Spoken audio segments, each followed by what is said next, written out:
Pretoria, 6 h du matin.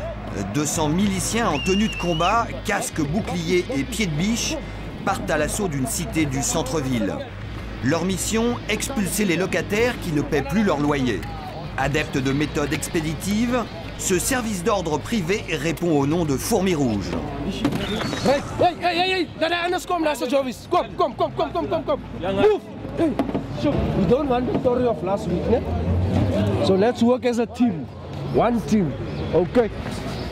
Leur cible ce matin, une quarantaine de familles pauvres dont le propriétaire, en l'occurrence la municipalité, a décidé de se débarrasser manu militari.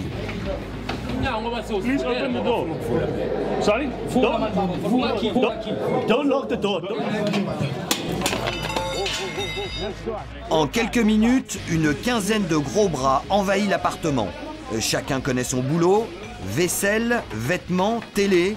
En un quart d'heure, les Fourmis Rouges ont tout liquidé sur leur passage.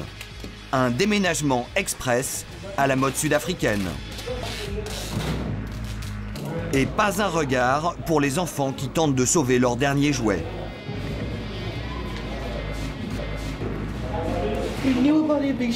On savait pour l'expulsion, mais ils avaient promis de nous prévenir 2 semaines à l'avance. Ils devaient nous envoyer une lettre, mais on n'a rien reçu.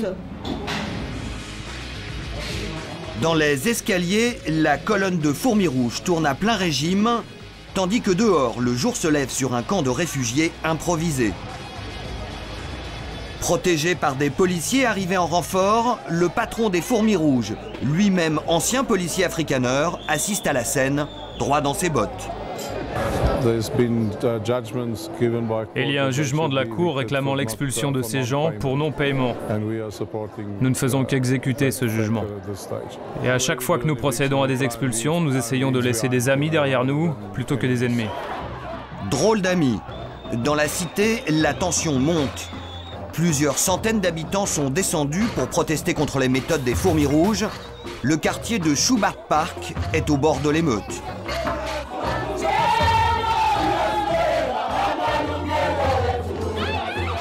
On ne partira pas tant que le sang n'aura pas coulé, proclament les pancartes. Un pasteur de la cité s'improvise porte-parole de la foule en colère. Quelquefois, on reste 15 jours sans eau ou électricité. Les ascenseurs ne fonctionnent pas. C'est clairement une humiliation et une violation des droits de l'homme. Chauffée à blanc, la foule a décidé d'en découdre avec les Fourmis Rouges. Les policiers s'interposent. Cocktail Molotov contre flashball. L'opération d'expulsion tourne à l'émeute urbaine. Une tour de 35 étages est même incendiée par un groupe de manifestants. Et c'est finalement l'armée qui doit intervenir pour évacuer les locataires pris au piège. Bilan, 5 morts, tous habitants du quartier. Une journée presque ordinaire pour les Fourmis Rouges. On essaye de faire en sorte que les gens restent calmes. Mais quand ils ne sont pas cool, alors on n'hésite pas à appeler les flics. Apparu depuis 5 ans, le mouvement des Fourmis Rouges et les vagues d'expulsion massives témoignent du nouveau visage de l'Afrique du Sud, 15 ans après la fin de l'apartheid. Nouvel Eldorado du continent noir, la nation arc-en-ciel de Nelson Mandela joue la carte du développement économique à marche forcée et rêve de devenir la vitrine de la modernité africaine. Témoin Johannesburg, la capitale économique qui attire tous les migrants en provenance des pays voisins venus grappiller quelques miettes du miracle sud-africain. Ici, la fièvre immobilière ne connaît pas la crise, d'autant que le pays a rendez-vous avec l'histoire.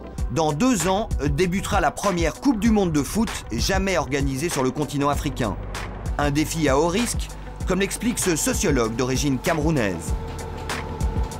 Si l'on réussit à bien organiser la Coupe du Monde en 2010, cela aidera sans doute l'Afrique du Sud à mieux attirer les investissements dont le pays a besoin. Une des conditions pour attirer ces capitaux est de faire la propreté autour de la ville, dans la ville. Et on aboutit à un apartheid qui est relativement différent de l'ancien apartheid. Les nouvelles formes de discrimination sont basées le plus souvent sur des facteurs de classe. plutôt que les facteurs de race. Apartheid économique plutôt qu'apartheid racial, c'est la nouvelle donne du pays. Pour preuve, les émeutes raciales de mai dernier. Plus de 70 étrangers avaient été tués par les Sud-Africains qui leur reprochaient de leur voler leur travail. Une haine à vif sur laquelle surfent les promoteurs pour expulser les étrangers indésirables qui s'entassent dans des ghettos du centre-ville. L'immeuble San José est le symbole de ce conflit. Depuis 4 ans, il n'y a plus d'eau ni d'électricité. Plus de 300 personnes, la plupart originaires du Zimbabwe ou du Mozambique, vivent dans ce taudis. Les autorités ont laissé pourrir la situation, provoquant la colère des associations de quartier. Pour Sheraza, une ancienne camarade de lutte de Mandela, son pays trahit les idéaux du père de la nation. Les gens ont voté avec l'espoir d'avoir une vie meilleure. À la place, les pauvres deviennent de plus en plus pauvres. Ils souffrent. Et ce gouvernement pour lequel les gens ont voté les prive aujourd'hui de toits et des services élémentaires comme l'eau. C'est pour ça que vous nous voyez tous les jours dans la rue en train de hurler. Ce que nous voulons, c'est qu'ils respectent leurs engagements et que cesse la corruption. À l'approche du mondial, le gouvernement a décidé de nettoyer ces quartiers laissés à l'abandon, devenus de véritables zones de non-droit. Avec 15 meurtres par jour, Johannesburg est en effet l'une des agglomérations les plus violentes au monde.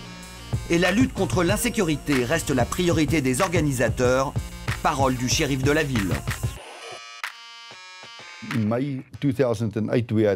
En mai 2008, on a eu des émeutes raciales qui visaient les étrangers et on a prouvé au monde qu'on pouvait résoudre ce problème de manière professionnelle avec des agents de sécurité et en plaçant ces gens dans des zones sécurisées.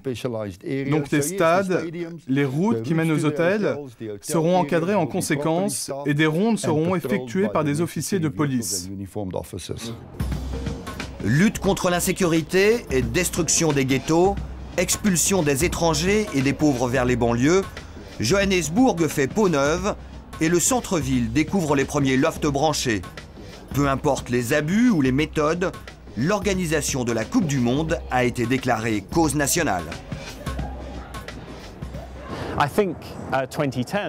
Je pense que la Coupe du Monde 2010 a donné à des hommes d'affaires douteux, ainsi qu'à des officiels du gouvernement, une excuse pour justifier une multitude d'actes dégradants envers les pauvres.